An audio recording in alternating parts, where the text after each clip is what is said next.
और अब बात सर्दी की। शुमाली हिंदुस्तान में सर्दी का सितम जारी है। सर्दी बढ़ जाने से लोगों को काफी मुश्किलात का सामना है। ठंड और कोहरे की वजह से कई ट्रेनों और परवाजों पर भी इसका असर देखा जा रहा है। सरकार ने कई जगहों पर रैन बसेरे बनाए हैं जहां पर लोग रात गुजार सकते हैं। यहां पर इन लोगों के लिए बिस्तर, कंबल और कई तरह के इंतजाम किए गए हैं। रैन बसेरों में पनाह लेने वाले लोगों ने सरकार के इस इक़दाम की सताइश की है। नहीं बड़े भाई, कोई तकलीफ नहीं है हमारे को।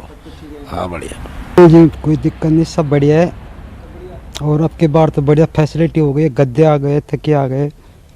पहले दरिया होती थी। बाकी यहाँ पे मैनेजमेंट का भी व्यवहार सही है, ऐसे कोई दिक्कत नहीं है। सर यहाँ सभी देख रेख करते हैं। आप टेक कर रहे हैं? जी जी। सर यहाँ पर अभी कितने लोग हैं जो अभी इस वक्त सो रखे हैं? इस समय अभी